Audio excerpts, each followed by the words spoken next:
Halo Cinecrip, balik lagi di trailer reaction bareng gue Rashid Hari. Yang kali ini bakal reacting, bakal ngebahas trailer untuk film Indonesia yang bakal jadi salah satu most awaited movies tahun depan, tahun 2024, yaitu 24 jam bersama Gaspar. Adaptasi novel berjudul sama bikinan Sabda Armandio yang rencananya bakal tayang di bioskop tahun depan. Belum ada tanggal atau bulan pastinya, tapi mungkin awal tahun sih. Biasanya tuh kalau film-film alternatif yang tayang duluan di festival luar negeri tuh bakalan masuk ke bioskop di tahun depannya di awal bulan, kayak Autobiografi tahun lalu misalkan. Jadi kemungkinan ya sekitar kuartal pertama lah, Januari Februari mungkin tebakan gue. Tapi sebelum lanjut ngomongin 24 jam bersama Gaspar, gue mau shout out dulu nih ke teman-teman yang udah join membership Cinecrip. Jadi kalau misalkan lu pengen nama lu, foto lu juga mungkin terpampang di video-video Cinecrip kayak gini, bisa silahkan langsung join membershipnya.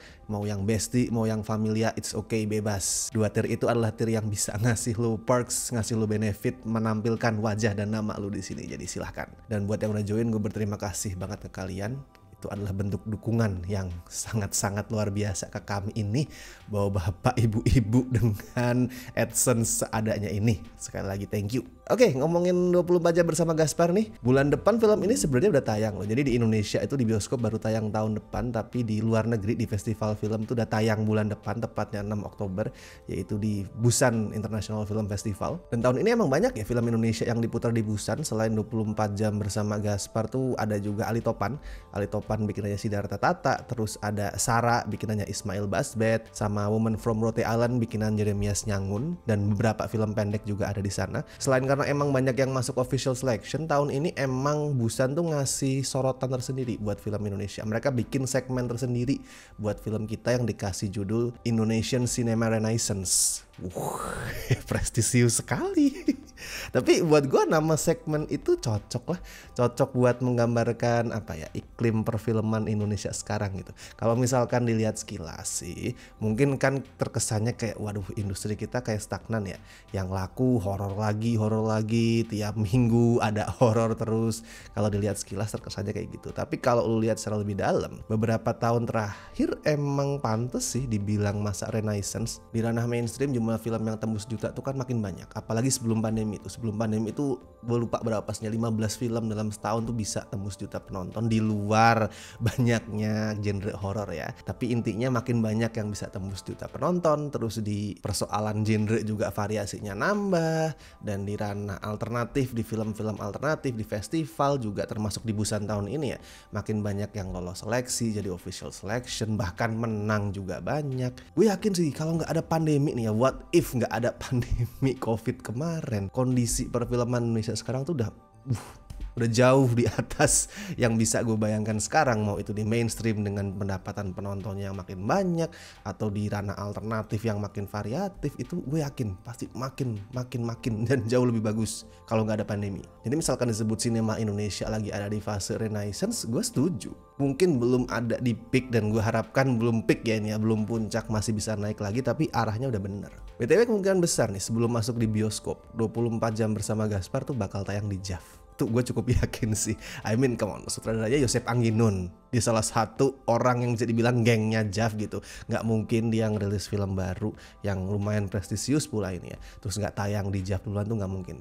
Apalagi PH-nya Visinema juga punya hubungan yang lumayan dekat sama orang-orang JAV, jadi pasti tayang. Film-film lain yang tadi gue sebut kayak Ali Topan, Sarah, itu juga kemungkinan besar tayang karena digarap sama orang Jogja atau orang-orang yang dekat dengan lingkungan circle sinema Jogja. So siap-siap. Biasanya JAV itu akhir tahun kan, akhir November sampai awal Desember, jadi bisa lu persiapkan dari sekarang. Nah, ngomongin sutradaranya, ini yang gue penasaran banget. Gue suka BTW karya-karya Yosep Angginun. Bahkan sampai sekarang, Istirahatlah Kata-Kata buat gue masih jadi salah satu film Indonesia terbaik sepanjang masa. Tapi film-film dia selama ini kan cenderung art house ya. Art house banget loh dia itu. Gue belum baca versi novelnya kalau Gaspar ini, tapi setahu gue kan cerita detektif ya. Nah itu gue penasaran nih, bakal gimana dua hal itu bertemu gitu. Cerita detektif ketemu sama approach sutradaranya yang cenderung art house selama ini. Nah itu gue penasaran bakal gimana. So oke, langsung aja gue tonton trailer untuk 24 jam bersama Gaspar. Busan. Jika aku menghilang, apakah kamu akan mencariku? Aku pikir begitu. Namaku Gaspar. Aku akan mati dalam 24 jam. What? Gaspar, ayo bangun. Why? Sebelum itu Mati aku menuntut dalam balas. 24 jam. Jika kau ingin merampok, urungkan saja. Pemiliknya sangat berbahaya. Jadi kita akan merampok toko itu Oh, karena Shenina. atau karena pemiliknya menjual anaknya. Aku ingin kalian terlibat. Aku tidak akan membiarkanmu merencanakan kematian seorang diri. Kirana hilang, Babaji. Apakah Babaji tahu Kirana pergi kemana? Wah, sick. Action coy, Yosep Anginun bikin action. Bila kamu mati dalam 24 jam lagi. Kenapa kita harus merampok? Kalian semua terlalu miskin untuk menolak jadi kaya. Terlalu miskin untuk menolak jadi kaya, anjing. Bagaimanapun menurut saya rencana ini sudah bagus. Wow. Kau harus balas dendam.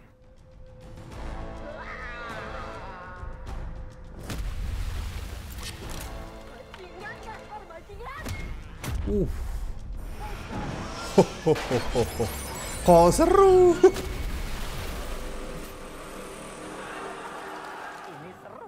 Ini seru betul. Wow, bentar. Mbak Laura pakai senjata mana tadi? Ya kejauhan gua. Wow, sniper.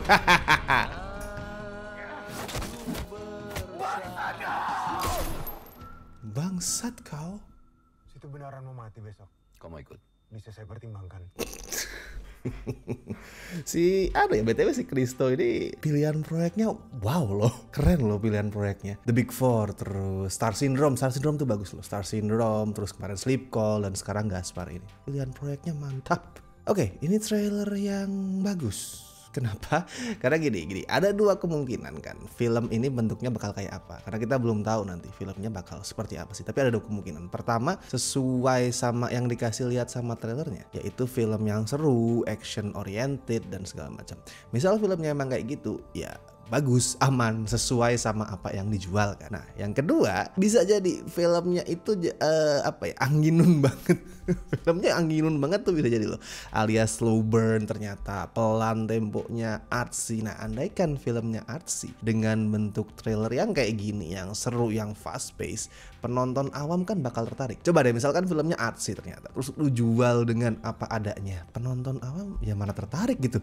Tapi dengan ini dikasih lihat, cerita detektif, ada perampokan, ada tembak-tembakan, kejar-kejaran mobilnya apa keputer koprol gitu, pasti tertarik. Mungkin lo bakal bertanya-tanya, tapi kalau misalkan ternyata filmnya beda, apa penonton nggak ngerasa ketipu gitu? Itu marketing coy, marketing bebas. Selama nggak kemudian masukin footage film lainnya, itu baru nipu. Tapi marketing masih nggak masalah seperti itu. Selama filmnya bagus, misal ada yang protes nanti kayak, wah ternyata filmnya nggak fast pace gitu, misal ada yang protes seperti itu. Selama filmnya bagus, tetap bakal ada suara penyeimbang yang ngebelain, yang nyebarin word of mouth positif. So buat gue fine aja. Lagian prinsipnya gini loh, percuma lu bikin film sebagus apapun kalau nggak ada yang nonton. Nih ya, mau lu sinias seidealis apapun, pasti lu nggak bakal menolak misalkan ada chance film lu ditonton oleh penonton sebanyak mungkin. Ini di Jav, orang-orang kayak Anginun, Basbat udah berkali-kali ngomong itu.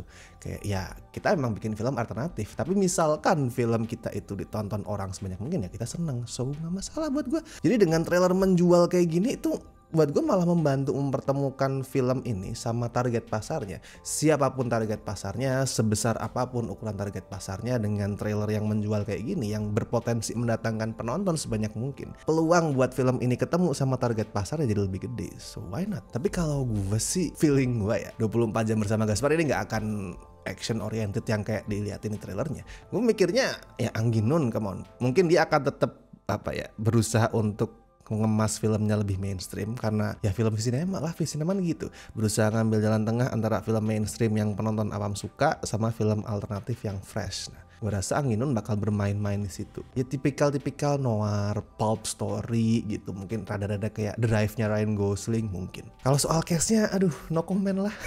Ngeri. Reza mah bisa jadi apapun tuh, dah out of question. Reza bisa jadi apapun. Lu suruh Reza main jadi batu nisan juga gue rasa bagus itu. Terus cewek-ceweknya juga badass, Shenina keren, dan Laura Basuki bawa senapan. Enough said, nggak perlu gue tahu ceritanya, ngelihat gambar ini aja udah otomatis bikin gue pengen nonton. Oke, kalau menurut lo gimana? Kira-kira prediksi lo nih 24 jam bersama Gaspar bakal jadi film yang seperti apa? Bisa lo tulisin teori tebakan lo di kolom komentar, oke? Seperti biasa gue ingetin, jangan lupa like video ini, subscribe Cinecrip, dan misalkan lo pengen ngebantu kami dengan kasih donasi seikhlasnya, as always bisa klik tombol super thanks di bawah. Dan yang pengen mendapatkan benefit bisa juga join membership kami. Bisa lu cek apa aja tuh di tiap tier keuntungan-keuntungan yang bisa lu dapat. So, gue Rashid Haris, sampai ketemu di trailer reaction berikutnya.